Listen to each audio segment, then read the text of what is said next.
Old Man Winter about to make its presence felt in a big way with a blizzard and the coldest air of the 2024 season. And the South gets ready to get battered once again with a round of severe weather. We'll have all the details coming your way next.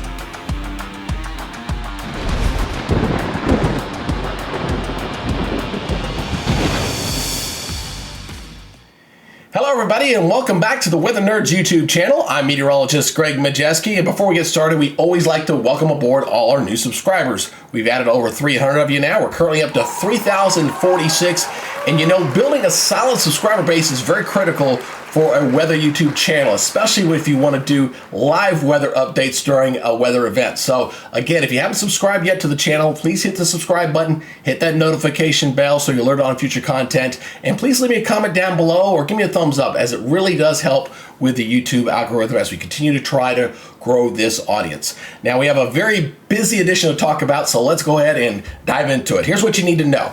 All right, the first thing we're going to talk about is the severe weather. Yeah, once again, across areas of the deep south, we'll talk about there. We'll break it down by categories and show you what we're expecting. We're also going to focus in on the winter storm element of this, where the blizzard conditions potentially could set up across areas of the Great Lakes. We're going to talk about changes in the European model as far as the potential with that second storm we were tracking yesterday, now not looking as likely for areas in the Northeast. We'll give you an update on that. And we'll also, again, get an update on the Arctic air. That's still coming down. We'll see the latest on that. Then we'll finally wrap things up with the climate outlook, which is going to take us out to January the 24th. And I'll talk a little bit about the North Atlantic Oscillation and explain why I'm expecting moderation in those temperatures as we head into the last week in January. So plenty to get into for this edition. So let's go ahead and dive into where that severe weather is going to set up once again as we head into tonight and into your Friday. So we're going to kick things off by looking at the latest from the Storms Predict Centers. We're looking at the day one outlook here, and this is going to go from 7 o'clock in the morning on your Thursday to 7 o'clock in the morning on Friday morning. And all those is lighting up for Thursday. This is really not going to start getting kicked off until we get into the wee early morning hours as we head into early Friday. So we're saying after midnight. So let's go ahead and zoom in here a little bit closer in here, as you can see where the enhanced risk is sitting across areas of Arkansas and into Texas and Louisiana. That's the area there in orange. Surrounded by yellow, that's the slight risk, and then that darker green, that is the marginal risk for severe weather as we go into the early morning hours on Friday. Now let's break it down by category. Of course, where that enhanced area is, that's where the highest risk for tornadoes will be. That yellow area there is about 10%. Brown at 5%, and again the green area there at about 2%, searching down to the Gulf Coast. So that will be the area going into the early morning hours. But as this storm system begins to progress off toward the east, that's when the things will start to deteriorate and get even stronger. So throughout the day on Friday, things will get progressively worse. So look at the again the day 2 outlook, which is really most of the day by Friday. So by the time we get to midnight on Friday going to Saturday, I think all this is pretty much done.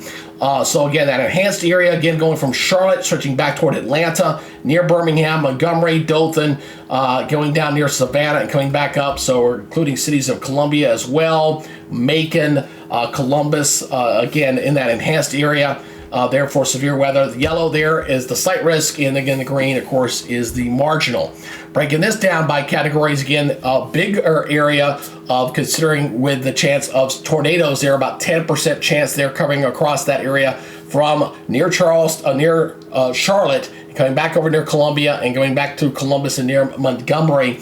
So we're talking about EF2 or above a possibility. So maybe a few major tornadoes, EF3 or above. Could be close with that. There's a lot of wind energy with this. And the wind zone is also the highest in the same general area there from Charlotte stretching back over to near Montgomery, that area there in yellow. Let me put that back up there, and you see it, this right in here. That is damaging winds of greater 55 miles per hour. They're at about 30%, so very high risk there for wind damage in that area, and then kind of reduced there in the yellow around the outside. And there's a pretty healthy hail element with this particular storm system as well. That's a pretty large area there in yellow, going all the way back over toward Jackson, Mississippi, and then along the Gulf Coast there with a hail component as well. So very vigorous storm system. Don't know if it'll be as active as the last one, but it's going to be pretty close. Just make sure that you're weather aware and prepared if you are in that part of the country. Now, switching over to the winter element of this, Again, we're just kind of getting those advisories out here, so we're tracking up these advisories here across the Great Lakes and down through Kansas. This is the winter element of the storm. You already got the winter storm warnings there in the pink. Winter storm watches that are up out ahead of this. That will become pink, and potential blizzard warnings as well. We are seeing some winter storm warnings and blizzard conditions out here across portions of Idaho as some of that Arctic air comes down here off toward the west. Behind this next storm system. So again, they're looking at some bad winter conditions out there as well. But the heart of what we're going to be focusing in on will be around the Great Lakes, as we could potentially see some blizzard conditions around there, getting near Chicago as we go throughout the day on Friday and before things begin to let up and wrap up on your Saturday.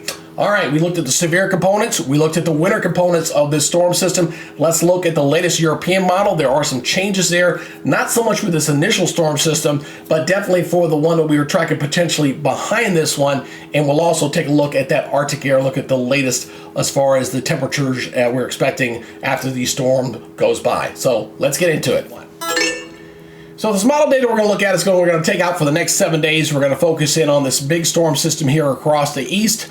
And we're going to talk about the changes in that next storm system that we were potentially watching affecting the Northeast. There's been some big changes on that. But we're going to focus in on this first one first. And let's go ahead and take a look at this. I'll go and get out of the way as we watch this weather that's providing the snows across the Intermountain region here, across the portions of Arizona, New Mexico, and Colorado as we head into your Thursday afternoon. Pretty quiet there throughout most of the day on Thursday, looking pretty good. But as this low pressure begins to pull on out, this is by 7 o'clock on Thursday, things looking pretty quiet. Then as we get toward after midnight or so, we watch the active weather here across Arkansas, Texas, Louisiana. That's where that enhanced area is at. And I really hate nighttime thunderstorms. So if you're in this area, make sure you've got a weather radio or a weather app ready to go to set off an alarm in case any severe weather in your area. Notice the snow is also beginning to erupt on the northern portion of this across areas of Nebraska, northern Missouri, and into Iowa. And watch what happens by the time we get into Friday morning. We got a very healthy squall line here across areas of Arkansas, stretching back toward Louisiana. And it's going to be the area out ahead of the squall line where we get individual supercells that could spin up and become tornadic. That's the main concern, as we got the classic clash of the air masses. You got the cold air kind of funneling in here behind the system, milder air that's going to be pumping out front of the system as we go throughout the day on Friday. So watch as we project this through the day on Friday. By the time we get to Friday afternoon, cutting through the central areas of Alabama, Huntsville, Birmingham, down to Montgomery, down toward Mobile. And I'll be watching, again, the areas of Georgia and into areas of South Carolina for the individual supercells that could potentially set off those bigger tornadoes. Some very heavy snows developing around this area of low pressure as it starts to drop. Notice the pressure down to 981 millibars. And really drops to 973 in that purple area, coming into areas of Michigan and stretching back over to almost Chicago. That's some very, very heavy snow. Mostly rain here across Pennsylvania and into West Virginia. They're kind of on the warm sector of the storm system as it progresses. And mostly rain for the big cities into New York and into Philadelphia. Not a big deal there. Some snows for the deep interior of upstate New York into Vermont and New Hampshire.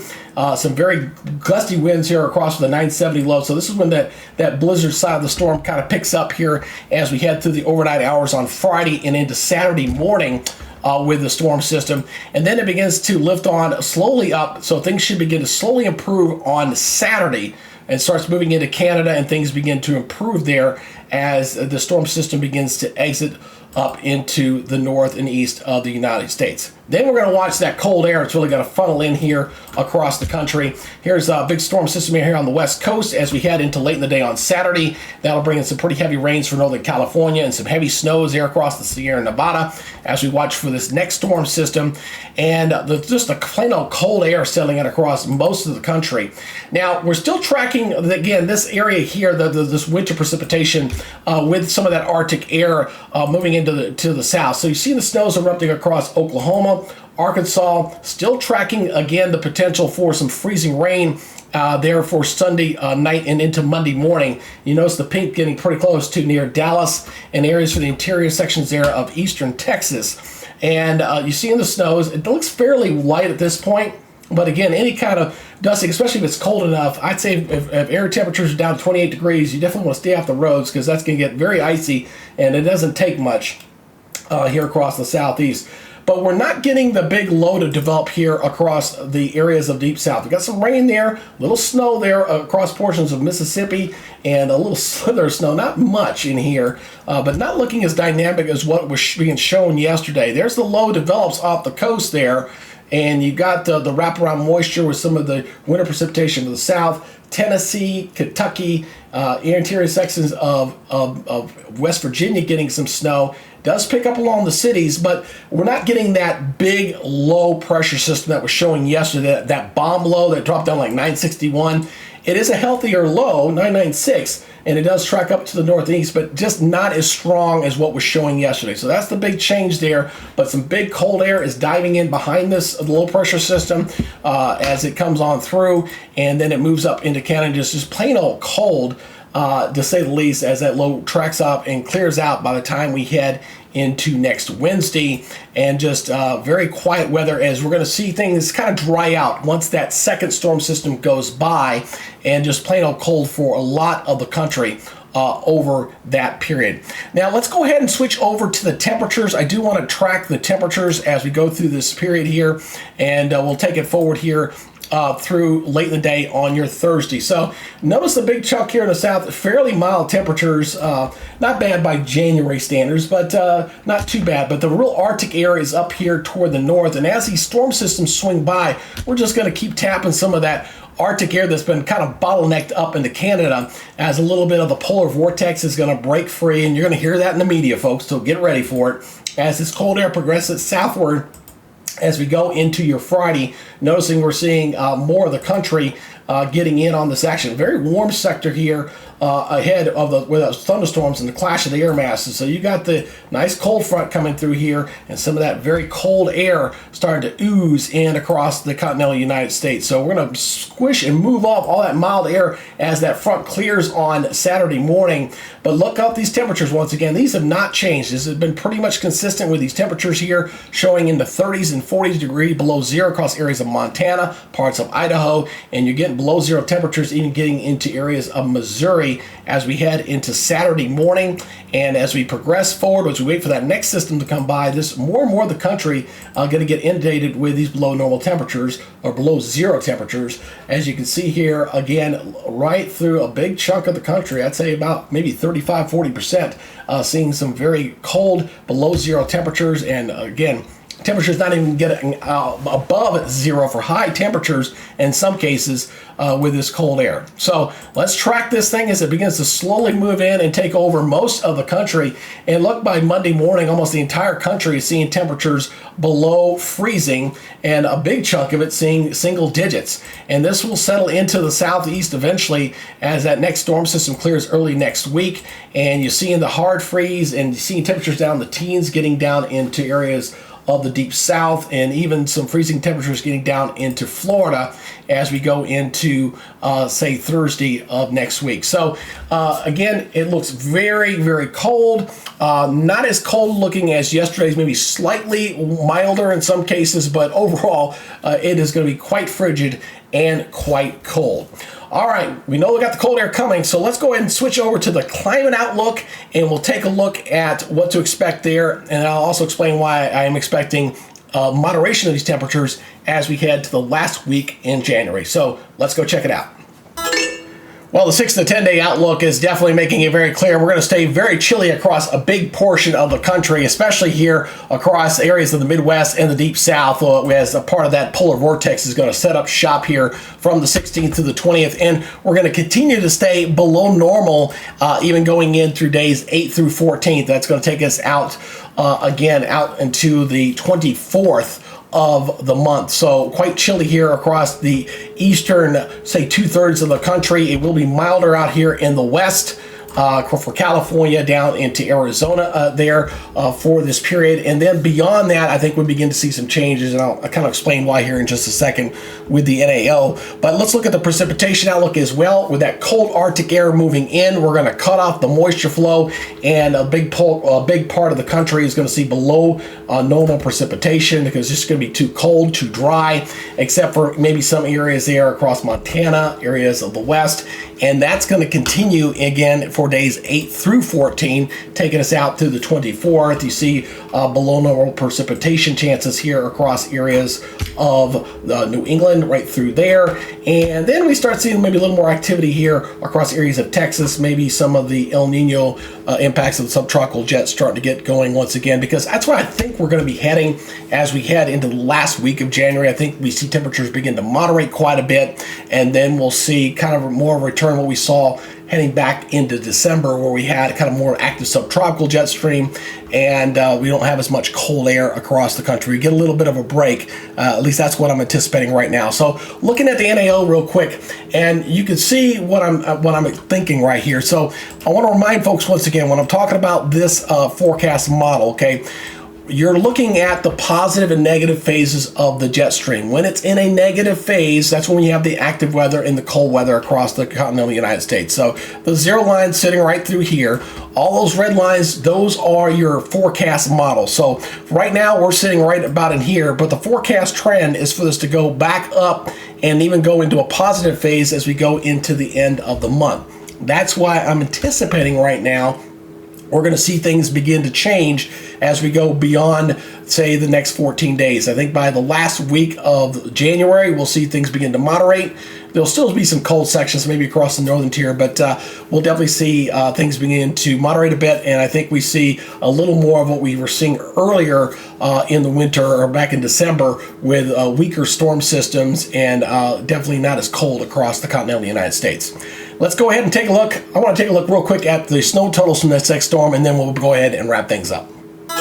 As we go ahead and wrap up this edition, I want to finally look at the snow totals here over the next 7 days. And I've got a lot of subscribers out of areas of Ohio, and I can't explain why there's a big donut hole sitting right up in here. It's just the storm tracks just avoiding that area. But some very healthy snow totals, again, expected across areas of the Great Lakes. Look at that, 14 inches showing up around Chicago, the UP of Michigan getting hit pretty good, a lot of Michigan getting hit. And then we'll need to watch this area down here toward the south. I mean, that's a pretty good path of snow here toward the south here in areas that don't normally see the snow.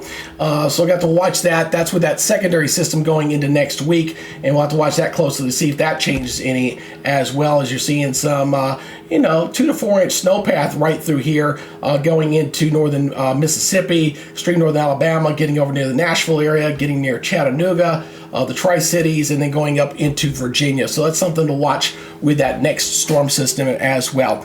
As you've seen, things can change. So if you want to stay updated on the latest information on these storm systems as we continue to go through winter 2024, do me a favor, go ahead and subscribe to the channel so I can keep you updated. Hit that notification bell. That's where you get the alerts. And again, leave me a comment. If you got something you like, you got something you don't like, you got something you'd like to see, please let me know. I like to have the feedback there, and give me a thumbs up if you like what you see. All right, that's your edition for now. You guys take it easy. We'll see you on the next update. Until then, be good, be safe out there, and we'll talk to you again later. Bye-bye.